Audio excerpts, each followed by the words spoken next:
knew it would take a very, very long time.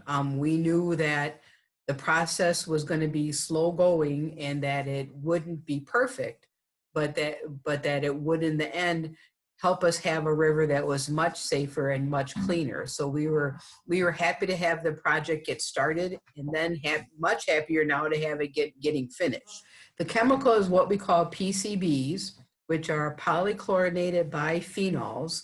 They're an organic compound that does not dissolve in water and does not break down. So it is in the sediments. It's not really in the water. It's in the sediments that are on the bottom of the river.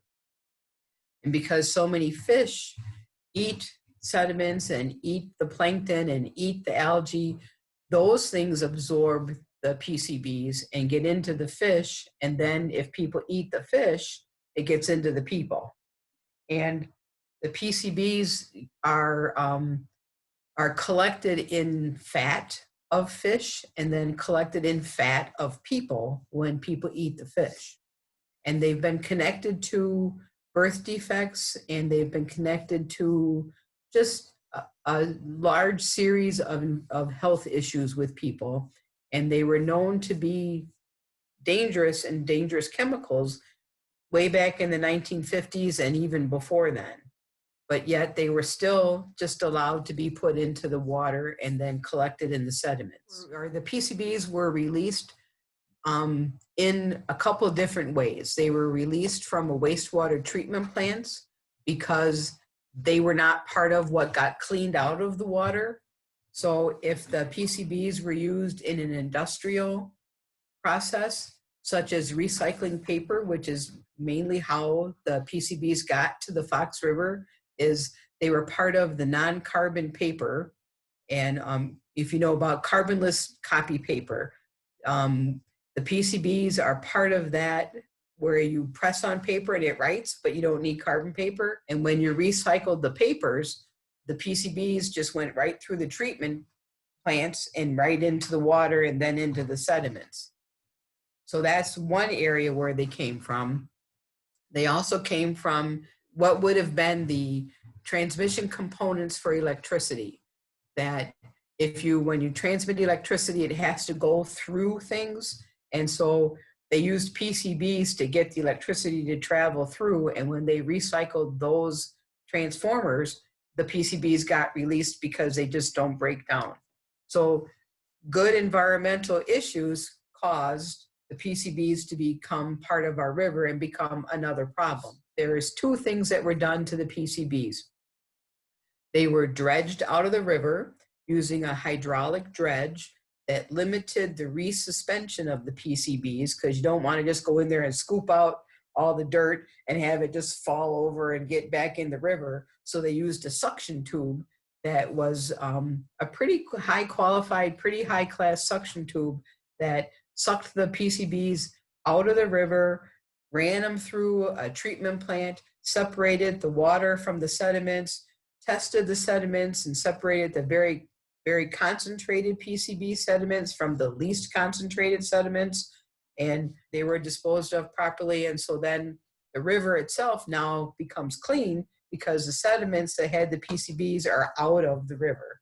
So they did that dredging, but they also then capped, where they found levels of PCBs or areas where the PCBs could not be easily reached. They developed a system where they put sand and clay and a variety of sediments and other kinds of materials over the top of the PCB area that they couldn't get to clean. And that was one of the areas where there was a lot of disagreement, because people really wanted the PCBs out of the river completely. But in some cases, it was very hard to get to them, or if you disturbed them, you would do more damage by releasing them than you would by keeping them right where they were and covering them up in perpetuity. So those two things, the hydraulic dredging and then the capping of the PCBs. And I lived not very far away from the river, the Fox River, as it runs through Appleton. And I kind of noticed that people didn't really talk about the river. People didn't really use the river. And I just kind of wondered why. And in getting connected and trying to figure out, well, why we have this great big river here, but nobody wants to go close to it. What's the problem with the river? Then I recognized or found out how polluted it was and how difficult it is to get it cleaned up. And that right at that time, there was the process for calling it a Superfund site was getting started. And that meant that the EPA was coming to town and having meetings about the river, and the Department of Natural Resources was coming to town and having, meetings about the river. And so just because I lived real close to it, I said, well, let's go find out. And so that's how I found out, and so been kind of paying attention to the river ever since I came here in 1984. We had a fair number of local people that would come. Sierra Club always tried to work and get local people to be involved. We had Sierra Club members, we had other people that we knew that we just kept involved the whole time. We did try to work with other groups, because the more people you have in the area working on it, the more effective you can be.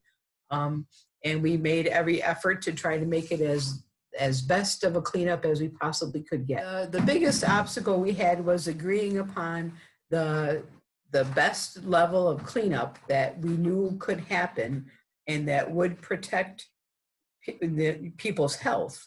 And there was a disagreement on that level of cleanup, that the group called Clean Water Action Council wanted a much cleaner level of cleanup. And Sierra Club said, well, we'd rather get it started and get the process moving and not just keep fighting about what level of cleanup it's going to be. We feel the level that they've agreed to is protective and will get things going and will be protective of people, rather than delaying it and waiting for a different technology that would maybe clean it at a higher level. That was no guarantee. We just kept the pressure on to get the process going, and we felt that what they had agreed to was a pretty good program. There also was concerns for whether or not the paper companies would pay for the cleanup, and the people who were called the responsible parties, they were supposed to pay most of the cleanup and not put it on the taxpayers. And so there was a lawsuit for a number of years between the paper companies and the municipalities, because the paper companies said, well, your wastewater treatment plant didn't treat these PCBs, so you're at fault. And it's like, well, no, wait a minute. If they hadn't been there, if you hadn't released them, we wouldn't have had to do that. The cleanup will always be monitored. They're always testing the water levels to make sure that PCBs are not in the sediments and are not being resuspended into the water.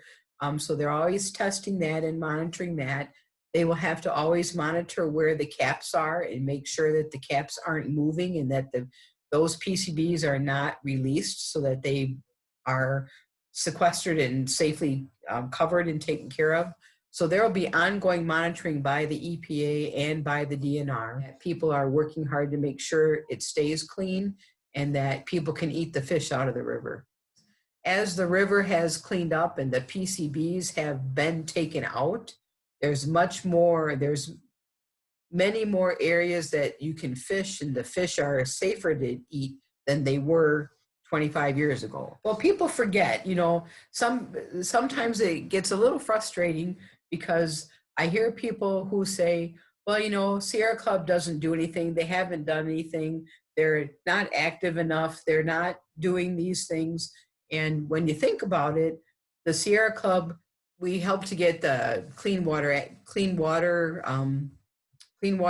passed. We helped to make sure that the air quality acts were passed, and we have been making sure that they get enforced. And many years ago, some rivers in our country actually caught on fire because they were so polluted. Now we do have rivers that are much cleaner and look much better, though there still are some toxic things that you have to watch out for that you can't see anymore. You can't see the junk that's in there. So we do have to stay very actively involved on these more complex chemicals.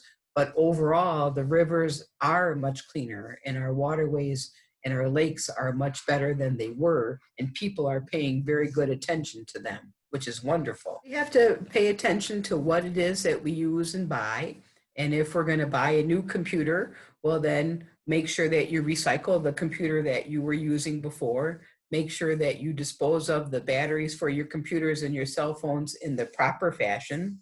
Um, we have to pay attention to the kinds of things that we use in our homes and make sure that we use things that are not going to cause water problems.